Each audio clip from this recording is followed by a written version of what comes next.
하나님의 말씀은 출애굽기 20장 16절입니다.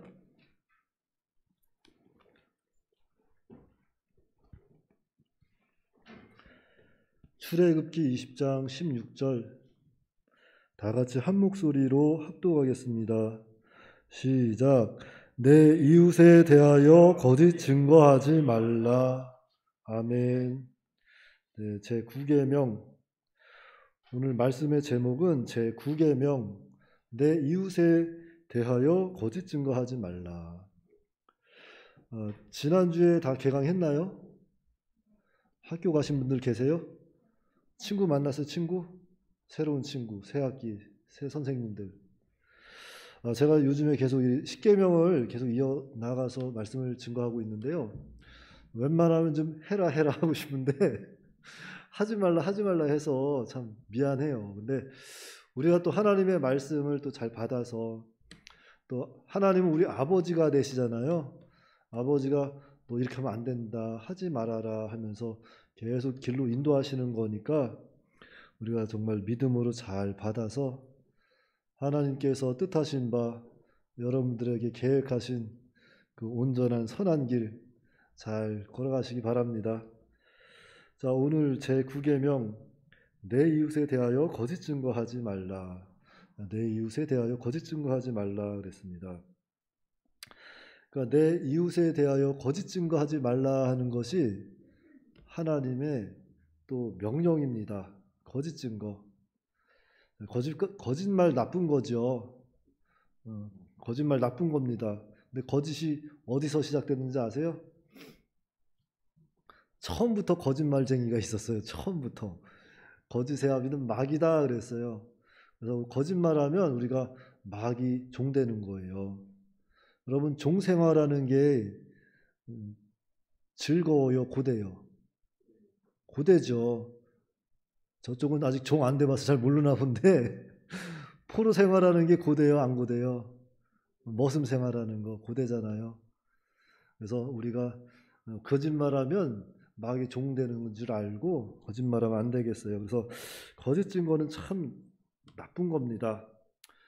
예를 들자면 하지도 않은 일 했다 그러고, 하지도 않은 말 했다 그러고, 먹지도 않았는데 먹었다 그러고, 가지도 않았는데 막 갔다 그러고, 이렇게 생사람 잡는 건데, 그래서 하나님의 사람들은 절대로 거짓말, 거짓 증거하면 안 되겠습니다. 그래서 성경은 거짓 증거에 대해서 엄하게 금하고 있는데, 자, 먼저 이 제9계명이 뜻하는 바는 이웃에 대하여 함부로 말하지 말라는 거예요. 이웃에 대하여 함부로 말하지 말고 함부로 말을 전달하면 안 된다. 더 나아가서 넘겨짚는 말, 이런 거 하면 안 됩니다. 잠언 19장 5절 말씀 볼까요? 잠언 19장 5절 말씀입니다.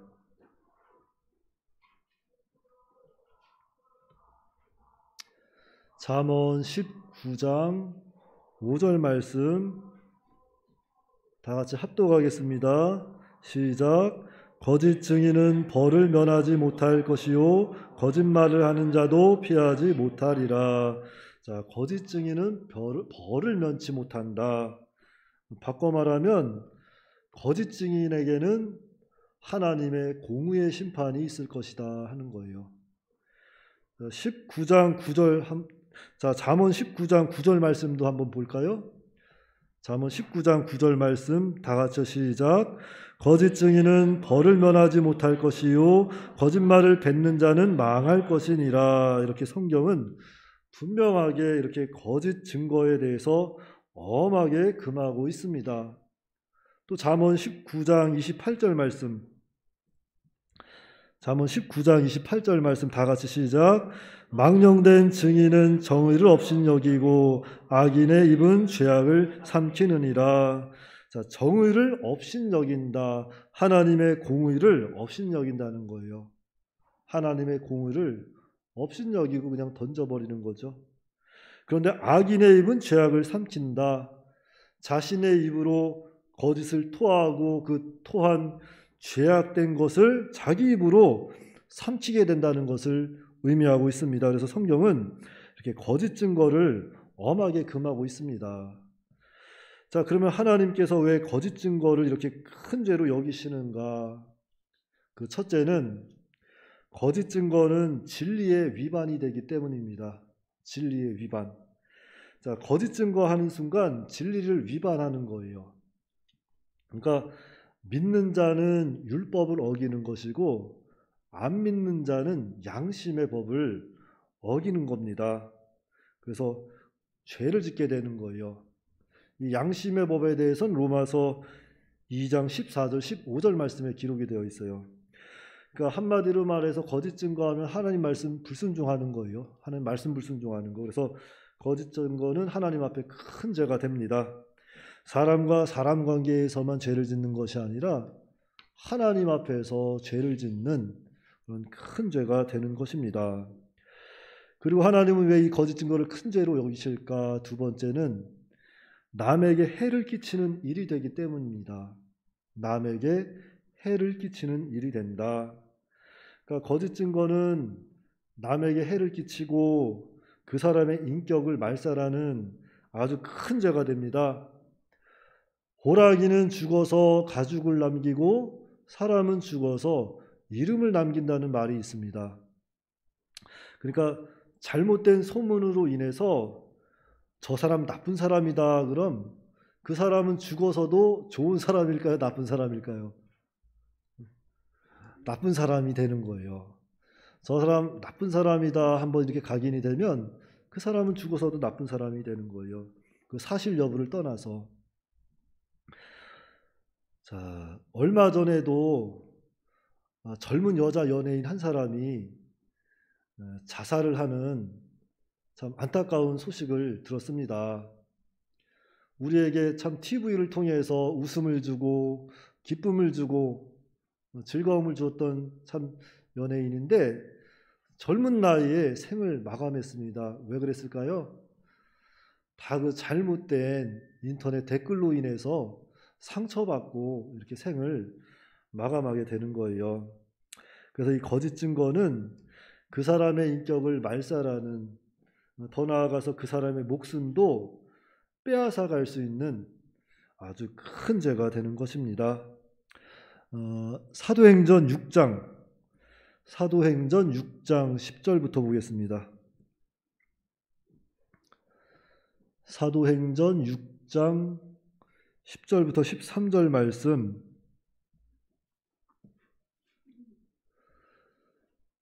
다 같이 한 목소리로 10절부터 13절 말씀입니다. 시작.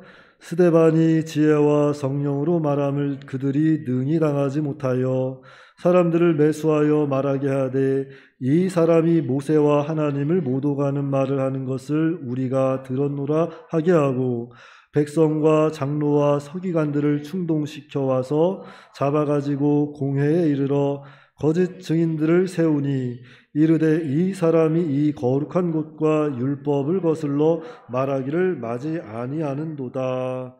자, 이 백성들이 모여서 참으로 무서운 죄를 범하고 있습니다. 사람들을 매수해서 거짓을 꾸미고 그래서 의로운 스데반 집사가 이렇게 죽임을 당하는 거예요. 그러니까 확인되지 아니한 말로 이렇게 누군가를 악평하고 거짓 증거하면 그 사람의 인격을 죽이는, 말살시키는 큰 죄가 되는 것입니다. 그래서 어떻게 보면 이 거짓 증거는 살인과도 맞먹는 무서운 그런 죄가 된다는 것입니다. 그것이 성경이 우리에게 가르치고 있는 성경 원리입니다. 그래서 잠언 19장 9절에 거짓 증인은 벌을 면치 못할 것이다. 거짓 증거하면 하나님의 공의의 심판이 반드시 임하는 거예요. 열왕기하 9장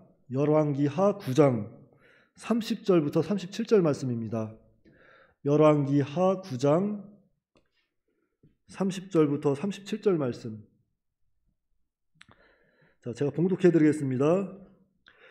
예후가 이스라엘에 오니 이세벨이 듣고 눈을 그리고 머리를 꾸미고 창에서 바라보다가 예후가 문에 들어오매 이르되 주인을 죽인 너 시므리여 평안하냐 하니 예후가 얼굴을 들어 창을 향하고 이르되 내 편이 될 자가 누구냐 누구냐 하니 두어 내시가 예후를 내다보는지라. 이르되 그를 내려 던지라 하니 내려 던짐에 그의 피가 담과 말에게 튀더라. 예후가 그의 시체를 밟으니라. 예후가 들어가서 먹고 마시고 이르되 가서 이 저주받은 여자를 찾아 장사하라. 그는 왕의 딸이니라 하매 가서 장사하려 한즉 그 두 골과 발과 그의 손 외에는 찾지 못한지라. 돌아와서 전하니 예후가 이르되 이는 여호와께서 그 종 디셉 사람 엘리야를 통하여 말씀하신 바라. 이르시기를 이스라엘 토지에서 개들이 이세벨의 살을 먹을지라. 그 시체가 이스라엘 토지에서 거름같이 밭에 있으리니 이것이 이세벨이라고 가리켜 말하지 못하게 되리라 하셨느니라 하였더라. 자, 이것은 북이스라엘 왕이었던 아합의 아내 이세벨의 최후, 그러니까 이세벨의 죽음을 기록한 내용입니다. 장사하려 한즉 그 두 골과 발과 그의 손 외에는 찾지 못한지라. 여호와께서 그 종 디셉 사람 엘리야를 통하여 말씀하신 바라. 이르시기를 이스라엘 토지에서 개들이 이세벨의 살을 먹을지라. 엄청나게 무서운 이런 벌을 이세벨이 받은 겁니다. 그러니까 시체가 매장되지 못하고 그 시체를 개들이 먹어서 버림을 받는 무서운 일을 당한 거예요. 자, 그렇다면 이세벨은 어찌하다가 이런 무서운 벌을 받게 되었을까? 물론 우상 숭배, 또 음행, 여러 가지 죄가 있지만 열왕기상 21장 한번 보실까요? 열왕기상 21장. 열왕기상 21장 9절부터 10절 말씀입니다. 제가 봉독해 드리겠습니다. 자, 9절 말씀에 그 편지 사연에 이르기를, 이것은 나봇과 함께 사는 장로들과 그 귀족들에게 보내는 이세벨의 편지입니다. 그 편지 사연에 이르기를 금식을 선포하고 나봇을 백성 가운데 높이 앉힌 후에 불량자 두 사람을 그의 앞에 마주 앉히고 그에게 대하여 증거하기를 내가 하나님과 왕을 저주하였다 하게 하고 곧 그를 끌고 나가서 돌로 쳐 죽이라 하였더라. 그러니까 지금 불량배 두 사람을 세워가지고 지금 거짓 증거를 시키는 거예요. 나봇의 포도원을 빼앗기 위해서 그 거짓 증거하라는 겁니다. 그리고 나봇을 죽이는 거예요. 정말 인간으로서 그 한도를 넘는 잔인한 일을 이세벨이 이렇게 단행을 합니다. 그래서 하나님께서 갚으시는데 어떻게 갚으셨어요?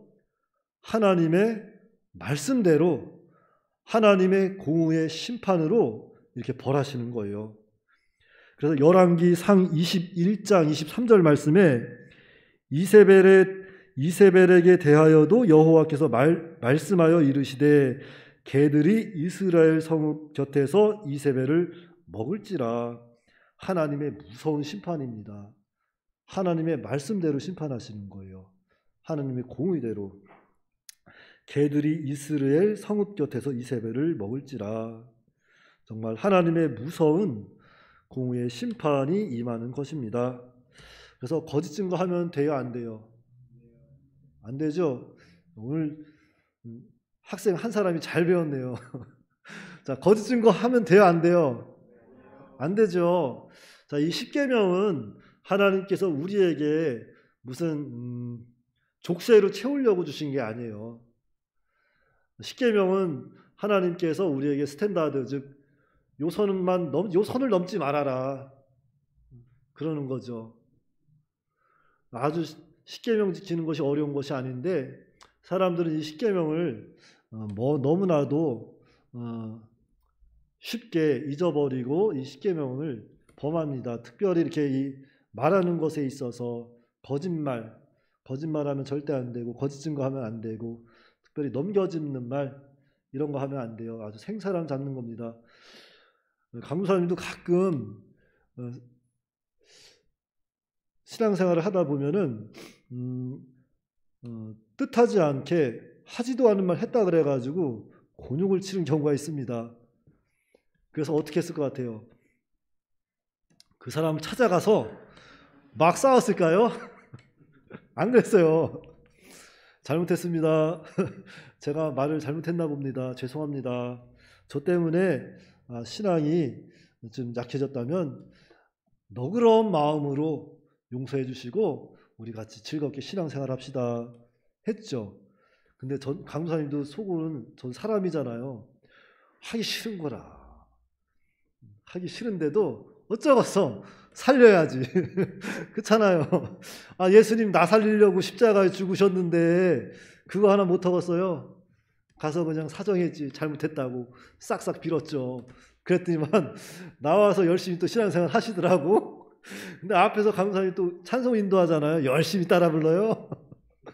그러니까 다 좋은 경험을 했는데 아무튼 그러한 경우라도 우리 하나님의 사람들은 좀 손해를 보더라도 누구를 위해서 우리가 망가질 수 있어야 돼요? 예수님을 위해서 망가질 수 있어야 돼요. 그런 자세가 필요합니다. 날 위해 죽으신 십자가에 죽으신 예수님만 생각하면 우리가 뭔들 못하겠어요. 그러니까 우리의 거짓 증거, 거짓말, 넘겨짓는 말, 나연아 이런 거 하면 돼? 안 돼? 잘 배웠네. 잘 배웠어. 절대 하면 안 돼요. 그래서 제9계명 내 이웃에 대하여 거짓 증거하지 말라. 자, 하나님의 사람은 이웃에 대해서 이렇게 거짓 증거하지 말고 함부로 말하지 말고 악평하지 말고 하나님의 공의, 하나님의 구원과 심판을 바라보는 하나님을 경외하는 그런 지혜롭고 복된 믿음의 사람이 다 되어야 합니다.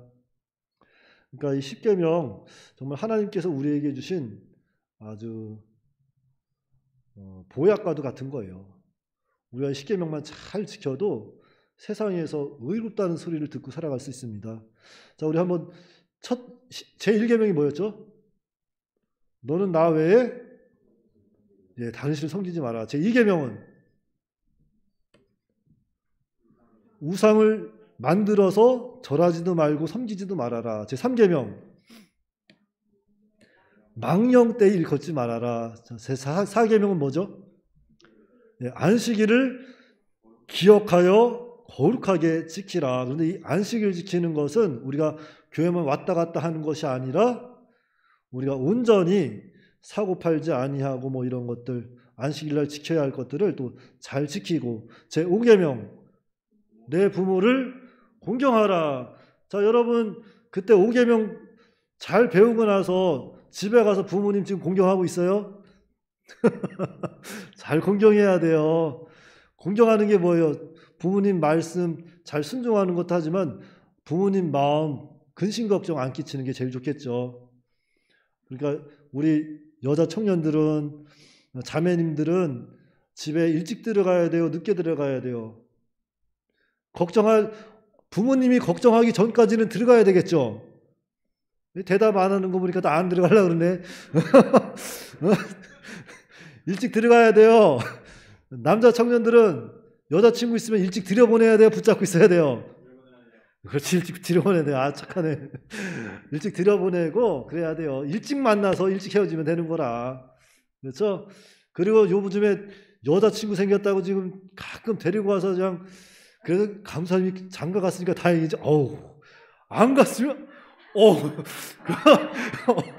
야, 부러워서 야, 하나님 감사합니다. 그래서 하나님 감사합니다. 그래가지고 왔길래 여자친구 데려왔네. 그래서 야, 이쁘다. 잘 데려왔어. 막 그래서 다음에 교회도 좀 데리고 와라. 다 하나님 은혜네요. 그래서 내가 진짜 하나님 은혜인 것 같아. 떳떳하게 맞이할 수 있잖아.